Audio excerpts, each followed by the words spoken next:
Shanghai is still locked down, and people are reaching their breaking point. Could China's lockdowns end the Chinese Communist Party?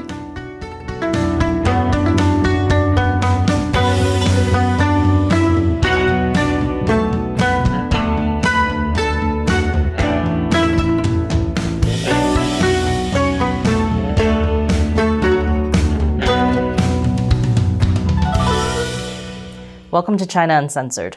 I'm Shelley Zhang, filling in for Chris Chappell, who's plotting the downfall of the CCP. This episode is sponsored by Surfshark. You should be using a VPN like Surfshark to protect yourself whenever you go online. Someday, the Chinese Communist Party will fall. Will it be a slow domino effect or a sudden crash? The party has staked everything on defeating COVID-19. While other countries are opening up, China is doubling down on their zero COVID policy. You might think it was a mistake for the Communist Party to tie their political legitimacy to eradicating a highly transmissible respiratory virus. But the party is never wrong, according to the party.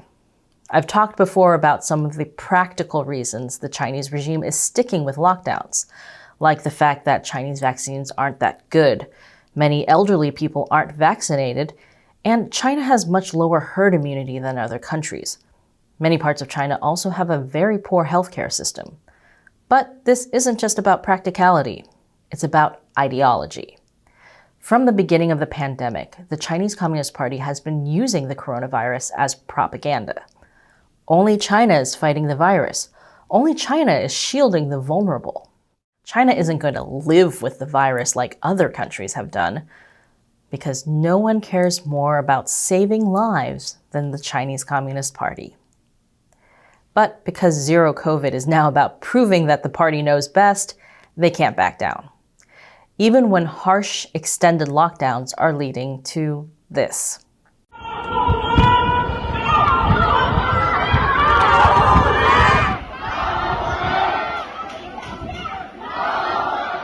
So since the Communist Party has tied their leadership to defeating COVID, will not defeating COVID lead to their downfall? Of course not. Because Shanghai is reaching a turning point today, right now, on April 20th.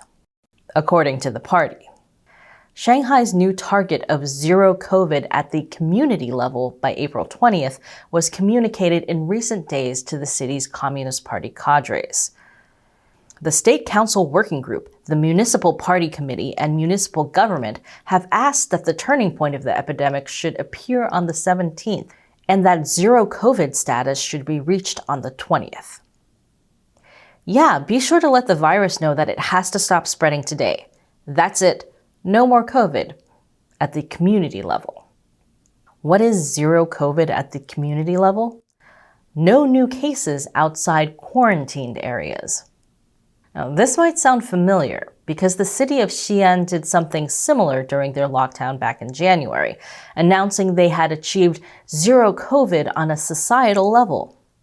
How did they do that? By removing residents who had COVID from the city. Hey, then technically there aren't any cases in Xi'an. Problem solved. Zero COVID is impossible to achieve, so the Chinese regime will just move the goalposts and then achieve the new goal instead, unless they need to move the goalposts again. For example, did you think that zero COVID means zero COVID cases? Oh, no. That's a common misconception. According to China's CDC, the dynamic zero COVID policy does not mean having no infected cases. Yes, zero does not mean zero. You can have tons of COVID cases, as long as they're quarantined from society. Now, this isn't the first time Chinese authorities have fudged definitions like this. In fact, Shanghai's COVID numbers are incredibly weird, even for China. They have a huge number of asymptomatic cases. And it could be because they're counting mild cases of COVID as asymptomatic. In Shanghai, the asymptomatic rate has stood at around 97%, far higher than anywhere else in the world, where it has been closer to 50%. Epidemiologists say this makes no sense. But according to Reuters, adding mild cases to asymptomatic cases in other areas of China would give similar numbers to Shanghai. Why would Shanghai count mild cases as asymptomatic? Well, unlike other countries, China doesn't count asymptomatic cases in their official COVID case count. They count asymptomatic cases separately. Now, don't get me wrong. Asymptomatic people get sent to quarantine camps, but they just don't make China's official numbers look bad. And that's what's important. So, to recap, because zero COVID is impossible, the Chinese Communist Party has redefined what zero COVID or dynamic zero COVID means. And their new definition means that they're going to need to do even more mass testing and then rush any positive cases off to the quarantine camps. People are more afraid of going to the camps than getting sick. People are packed together with no privacy, no showers, not enough toilets. This is not somewhere you go to recover from an illness. It's somewhere you're sent because you're diseased. The conditions of some quarantine camps are so appalling that they've been called refugee camps and concentration camps on social media. No one wants to go to the camps, but now they're going to shove as many people as they can into the camps in order to get those cases out of the community, even if it was okay for them to be in the community before. Here's what happened when a Shanghai neighborhood committee worker tried to tell a German expat that he had to go to a quarantine camp 12 days after he tested positive. I tested first positive on April the 3rd, April 3. They left us here for 12 days, then they decided to take us, then they sent us back home after leaving us there in the cold for 5 hours. This is ridiculous. This is insane. So sorry that you are in the middle, but this is ridiculous. So it seems like the quarantine camp wouldn't take him. Then suddenly after this new policy, they wanted him to go back. And he probably didn't even have COVID anymore. I'd be swearing a lot too. This phone call went hugely viral on the Chinese internet, at least before it was censored for violating regulations. But what's really telling is that before the Shanghai lockdown, plenty of Chinese people would have been incredibly offended at this foreigner for insulting China. Now, they're cheering him on. This went viral because the German expat was saying things that Chinese citizens want to say but can't. That the system is insane and ridiculous and a disgrace. That's not good for the Chinese Communist Party. More signs that people in Shanghai are reaching their breaking point after the break. Welcome back. Things are unraveling in Shanghai. Even before the new stricter quarantine policies, so many people were resisting going to quarantine camps that these notices were sent out. It says that if you refuse to go to a quarantine camp, your health code would turn red permanently. That means your movements will be restricted indefinitely. Meanwhile, desperate people are asking for help on social media, like a pregnant woman who said that she had been stuck quarantining in her car for 6 days after testing positive. Her husband was sent to a quarantine camp, but they wouldn't take her. And she had run out of food, and her baby wasn't moving. After her story attracted a lot of attention, she was able to get to the hospital in an ambulance. Others weren't so lucky. People in Shanghai have started keeping a crowdsourced list of people who died during the lockdown. Shanghai's official COVID death count is 10 people, which is too low to be true. One reason for this could be China's narrow definition of deaths from infectious diseases. Chinese hospitals tended to focus on chronic illnesses such as cancer, heart disease, or diabetes as the cause of death, even when people had contracted the virus. So say someone had heart disease and then got COVID and died. In the US, they would be counted as a COVID death. In China, they would have died of heart disease, which has the bonus of making China's COVID death rate look low and China's political system look superior. But it doesn't look superior to the relatives of people who died during the Shanghai lockdown because they couldn't get medical treatment. Not because they had COVID, but because of the lockdown. This is the crowdsourced list of lockdown deaths. As of this recording, there are 163 entries, although some of them cover multiple people, like one that documented more than 19 people who died at a nursing home. Chinese censors deleted the original list. Then when internet users saved it on a blockchain-based website, they blocked the URL in China. But they can't block people's frustration. Last week, a phone call between a Shanghai resident and a neighborhood committee worker went viral. The resident, Mr. Yu, called saying he had no medicine or food left, and he wasn't feeling well and wanted to go to the hospital. The worker said he had submitted Mr. Yu's request to go to the hospital, but hadn't heard back. 报了这么多天，都没有听到你们回应。他们没有给我回应。没有给你回应，你就不管了？我不是不管，我还有很多东西我都在报。不仅仅是您一个。今天我想办法送走了一个孕妇。今天我在处置一个过世的老人。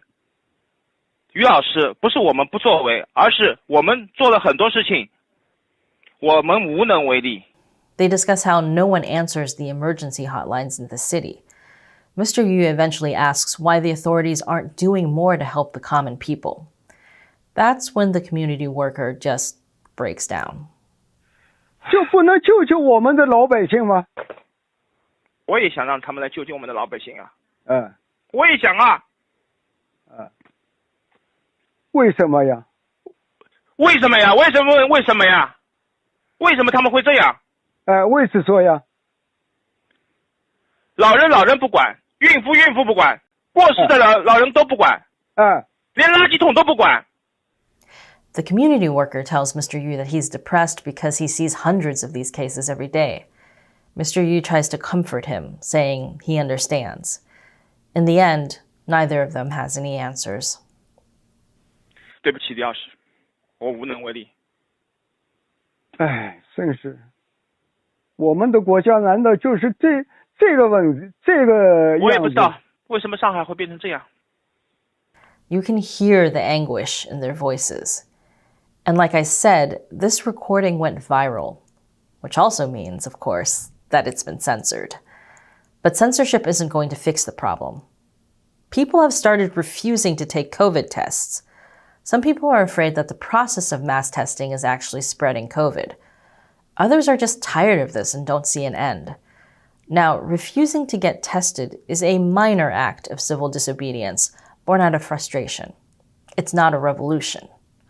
But this is a problem for the Shanghai authorities, since their whole strategy now relies on intensive testing to find and remove positive cases.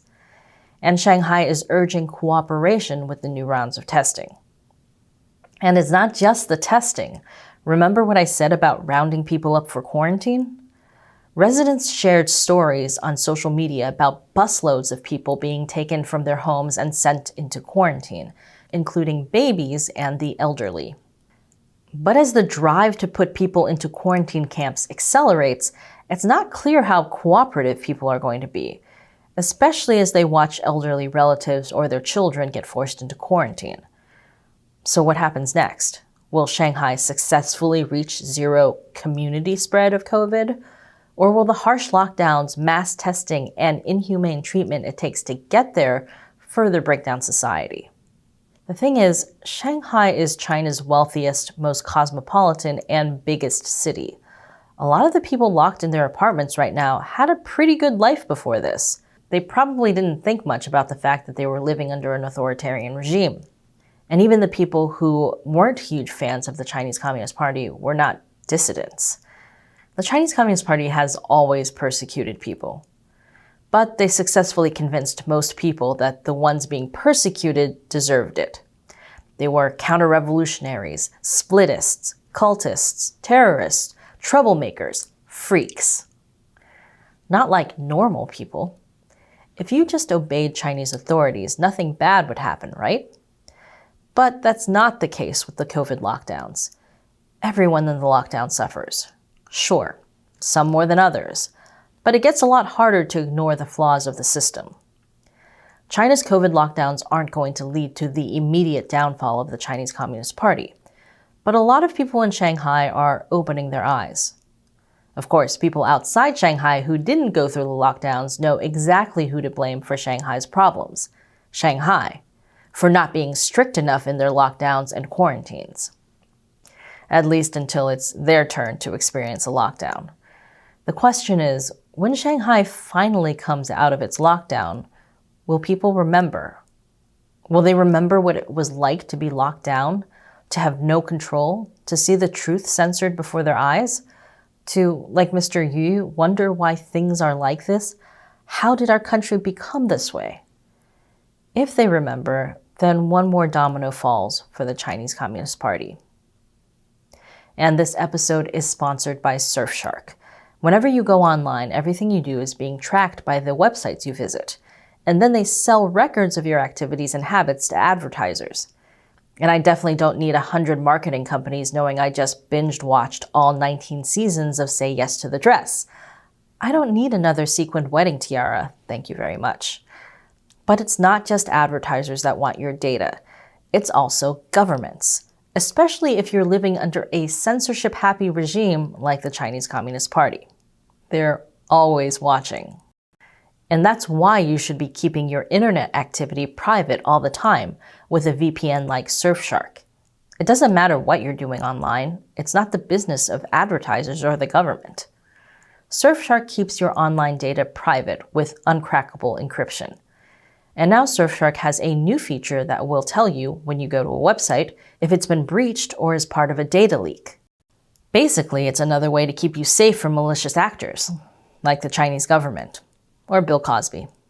So if you don't have Surfshark yet, check it out. And with just one Surfshark account, you can use it on all your devices, your phone, your laptop, your tablet, your teleprompter. So try it out. And now Surfshark has a special deal for China Uncensored fans that includes 83% off a 2-year plan plus 3 extra months for free. That makes it just $2.21 a month. So go to surfshark.com/uncensored and use the code UNCENSORED to get this deal. The link is in the description down below. Once again, I'm Shelley Chung. Thanks for watching China Uncensored.